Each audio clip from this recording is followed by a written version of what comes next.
आणखीन एक breaking news पाहूया। तिसऱ्या दिवशी सुद्धा मंत्रालयामध्ये सर्वपक्षीय आमदारांचं आंदोलन सुरू आहे। सलग तिसऱ्या दिवशी सुद्धा आमदार आंदोलनावरती ठाम आहेत। तिसऱ्या दिवशी सुद्धा मंत्रालयामध्ये सर्वपक्षीय आमदारांचं आंदोलन सुरू आहे। मंत्रालयात आमदारांनी हे आंदोलन सुरू केलेलं आहे। तिसऱ्या दिवशी सुद्धा हे आंदोलन सुरू आहे। तिसऱ्या दिवशी सुद्धा मंत्रालयामध्ये सर्वपक्षीय आमदारांचं आंदोलन सुरू असल्याचं पाहायला मिळते। सलग तिसऱ्या दिवशी आमदार आंदोलनावरती ठाम आहेत। मराठा आरक्षणासाठी सर्वपक्षीय आंदोलन सुरू झालेलं आहे आणि आरक्षणाच्या प्रश्नावरून मंत्रालयामध्ये तिसऱ्या दिवसापासून आजचा तिसरा दिवस आहे आंदोलनाचा। या आंदोलनावरती आजही आमदार ठाम आहेत। मंत्रालयामध्ये सलग तिसऱ्या दिवशी सुद्धा आमदारांचं आंदोलन सुरू असल्याचं पाहायला मिळतंय। आरक्षणाच्या मुद्द्यावरती मंत्रालयामध्ये आंदोलन सुरू करण्यात आलेलं आहे। आंदोलनाचा तिसरा दिवस आहे। आजच्या दिवशी सुद्धा आमदार आपल्या आंदोलनाच्या भूमिकेवरती ठाम असल्याचं पाहायला मिळालेलं आहे। सर्वपक्षीय आमदारांचं हे आंदोलन आहे। मराठा आरक्षणाच्या मागणीसाठी हे आंदोलन करण्यात आलेलं आहे। सर्वपक्षीय आमदार या आंदोलनामध्ये सहभागी झालेले आहेत। सलग तिसऱ्या दिवशी सुद्धा आमदार आपल्या आंदोलनावरती ठाम असल्याचं पाहायला मिळतंय। तिसऱ्या दिवशी सुद्धा त्यांचं आंदोलन सुरू आहे। सर्वपक्षीय आंदोलनामध्ये आमदार सहभागी झालेत। आंदोलनामध्ये सरकारमधील आणि विरोधी आमदार सुद्धा या आंदोलनामध्ये सहभागी झालेले आहेत। सगळ्या पक्षांच्या आमदारांनी हे आंदोलन सुरू केलेलं आहे। मराठा आरक्षणाच्या मागणीसाठी हे आमदार आपल्या आंदोलनावरती ठाम आहेत। आंदोलनाचा तिसरा दिवस आहे। तिसऱ्या दिवशी सुद्धा आमदार आंदोलनावरती ठाम असल्याचं पाहायला मिळते। सलग तिसऱ्या दिवशी आमदारांचं आंदोलन सुरू आहे। मराठा आरक्षणाच्या मागणीसाठी आमदारांनी सुद्धा आपली भूमिका घेतलेली आहे आणि आंदोलन सुरू केलेलं आहे।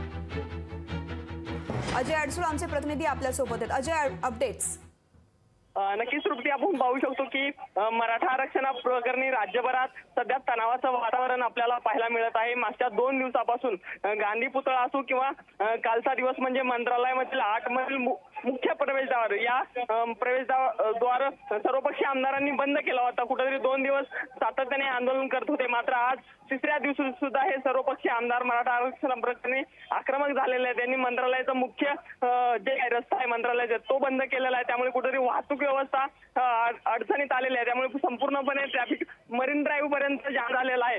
हे आमदारांचं असं म्हणणं आहे की मराठा आरक्षणाचा प्रश्न जोपर्यंत मार्गी लागत नाही तोपर्यंत आम्ही आमच्या मतदारसंघात जाऊ शकत नाही। आम्हाला आमची जनता किंवा आमचे मतदार यासंबंधी प्रश्न विचारायचे आहेत। सध्या गावबंदीचा निर्णय घेतलेला आहे। त्यामुळे आम्ही सध्या सरकारला यासंबंधी विशेष अधिवेशन बोलवण्याची मागणी करत आहेत। त्या पार्श्वभूमीवर आमदार सध्या आक्रमक झालेले आपल्याला पाहायला मिळत आहे। सध्या या सर्व आमदारांना मरीन ड्राईव्ह पोलिसांनी ताब्यात घेतलेलं आहे आणि आता सध्या तर पाहायला गेलं तर वाहतूक व्यवस्था सुरळीत करण्याचं काम मरीन ड्राईव्ह तसंच मंत्रालयातील पोलीस कर्मचारी करताना आपल्याला पाहायला मिळत आहेत। नक्कीच असे धन्यवाद या संपूर्ण सविस्तर माहितीसाठी। तर आंदोलनाच्या भूमिकेवरती आमदार ठाम आहेत आणि त्यामुळे मोठ्या प्रमाणामध्ये या ठिकाणी ट्रॅफिक जाम सुद्धा झाल्याचं पाहायला मिळत आहे। सलग तिसऱ्या दिवशी सुद्धा आमदार आंदोलनावरती ठाम आहेत। या ठिकाणी आंदोलन केलेलं आहे सर्वपक्षीय आमदारांनी आणि आपल्या भूमिकेवरती ठाम आहेत। रस्त्यामध्ये बसून त्यांनी आपलं आंदोलन सुरू केलेलं आहे। त्यामुळे या ठिकाणी वाहतुकीवरती सुद्धा परिणाम झालेला आहे। मरीन ड्राईव्हकडे जाणारी वाहतूक खोळंबलेली होती आणि यावेळेस पोलिसांना सुद्धा त्यांना ताब्यात घ्यावं लागलेलं आहे।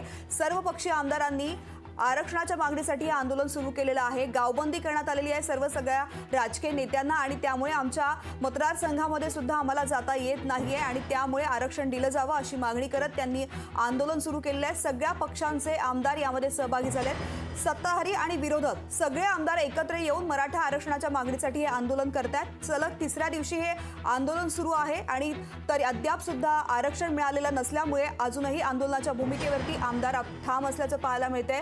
गावबंदी करण्यात आल्यानंतर सुद्धा आमदारांनी सुद्धा या आंदोलनामध्ये सहभागी घेत आम्हाला गावामध्ये जाणं आता शक्य नाहीये, आम्हाला आमच्या मतदारसंघामध्ये जाणं शक्य नाहीये आणि त्यामुळे आमदारांनी सुद्धा आरक्षणाची मागणी करत हे आंदोलन सुरू केलेलं आहे। मराठा आरक्षणाच्या प्रश्नावरती आमदार सुद्धा आक्रमक झालेले आहेत। सगळ्या पक्षांच्या आमदारांनी एकत्र येत हे आंदोलन केलेलं आहे। मंत्रालयामध्ये सर्वपक्षीय आमदारांच्या आंदोलनाचा आजचा तिसरा दिवस आहे।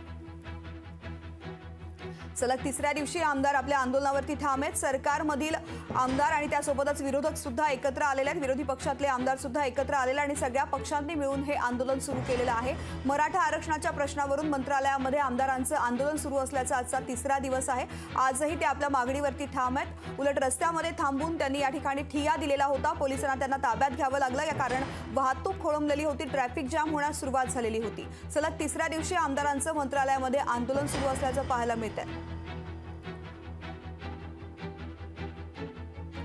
सत्ताधारी आणि विरोधी पक्षामधले सगळे आमदार एकत्र येत त्यांनी हे आंदोलन सुरू केलेलं आहे। मंत्रालयामध्ये सर्वपक्षीय आमदारांचं आंदोलन सुरू असल्याचं पाहायला मिळते। सलग तिसऱ्या दिवशी आमदार आपल्या आंदोलनावरती ठाम आहेत। मराठा आरक्षणासाठी आंदोलन सुरू झाल्यानंतर आमदारांना आणि सगळ्याच राजकीय नेत्यांना गावबंदी करण्यात आलेली आहे आणि त्यामुळेच हे सत्ताधारी आणि विरोधी आमदार सुद्धा आक्रमक झालेले आहेत। चेतन ननावरे आमचे प्रतिनिधी आपल्या सोबत आहेत। चेतन, अपडेट्स। नक्कीच तृप्ती, काल ज्या प्रकारे आपण पाहिलं होतं की राष्ट्रवादीचे सत्ताधाऱ्यांनी विरोधी दोन्ही गटातील आमदार असतील आणि उद्धव बाळासाहेब ठाकरे पक्षाचे आमदार आहेत ते आपल्याला आंदोलन करता पाहिलेले होते। काल सर्व पक्षीय नेत्यांनी बैठक घेतलेली होती। मात्र त्यानंतरही पुन्हा आज आमदारांकडून आंदोलन केलं जात आहे। त्यामुळे आपल्याच नेत्यांच्या आदेशाला कुठेतरी हरताळ बसण्याचं काम आमदार करत आहे। त्यासाठी प्रचंड दबावही त्यांच्यावर असल्याचं आपण पाहिलेलं आहे की एकूणच जी परिस्थिती सध्या उद्भवलेली आहे आणि ज्या प्रकारे मराठा समाजाच्या आंदोलकांकडून नेत्यांची कार्यालयाची तोडफोड असेल किंवा नेत्यांना गावबंदीचे आदेश काढण्यात आलेले आहेत, त्यामुळे कुठेतरी आमदारांवर जो दबाव आहे त्या दबावापोटी आज त्यांना आरक्षणासाठी थेट सरकार विरोधात आणि आपल्याच पक्षाविरोधात आंदोलन करण्याची वेळ आलेली आहे। तृप्ती, चेतन, आता आमदारांना पोलिसांनी ताब्यात घेतलेलं आहे का? कारण मोठ्या प्रमाणामध्ये ठिय्या आंदोलन सुरू झालेलं होतं आणि ट्रॅफिक जाम होण्यास सुरुवात झाली होती।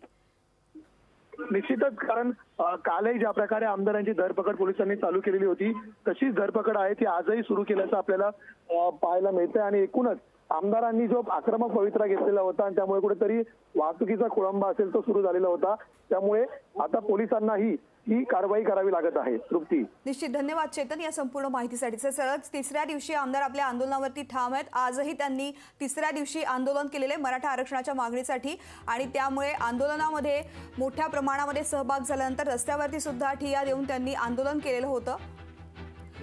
चेतन ननावरे आमचे प्रतिनिधी आपल्यासोबत आहेत। चेतन, आपण पाहू शकतो या दृश्यांमध्ये पोलिसांनी आमदारांना ताब्यात घेण्यास सुरुवात केली आहे, धरपकड करण्यास सुरुवात केलेली आहे। मात्र आमदार आपल्या भूमिकेवरती ठाम आहेत। नेमकं काय म्हणणं मांडतायत ते पोलिसांसमोर? तर आताची ही बातमी आपण पाहतोय, मंत्रालयाच्या बाहेर या ठिकाणी आंदोलन सुरू आहे। सर्वपक्षीय आमदारांचं आंदोलन सुरू आहे आणि आंदोलकांना रोखण्याचा प्रयत्न पोलिसांनी सुद्धा केलेला आहे।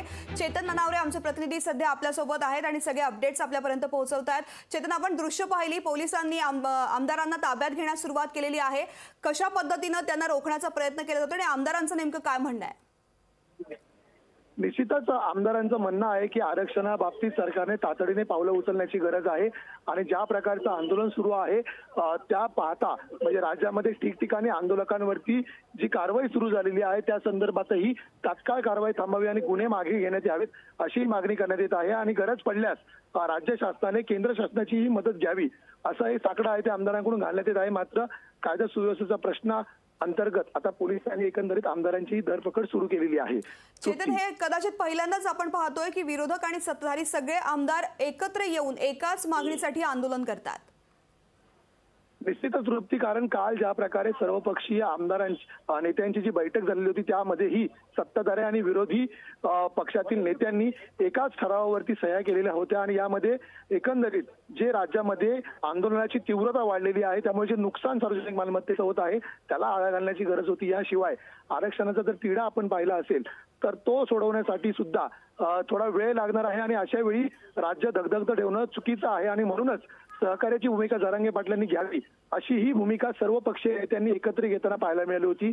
मात्र जे आंदोलनानंतर जरांगे पाटील यांनी भूमिका जाहीर केलेली आहे की आरक्षण नाही तोपर्यंत उपोषण मागे घेणार नाही आणि म्हणूनच कुठेतरी जो दबाव प्रत्येक मतदारसंघामधून आमदारांना येत होता त्याचमुळे कुठेतरी आता मराठा समाजातून जे नेतृत्व करणारे आमदार आहेत त्यांना सर्वपक्षीय आमदारांना एकत्रितपणे आपण एकमताने आंदोलन करताना आज पाहत आहोत। तृप्ती, निश्चित चेतन, धन्यवाद या संपूर्ण सविस्तर माहितीसाठी आणि आंदोलनासंदर्भातले अपडेट्स तुमच्याकडून वेळोवेळी जाणून घेत राहू।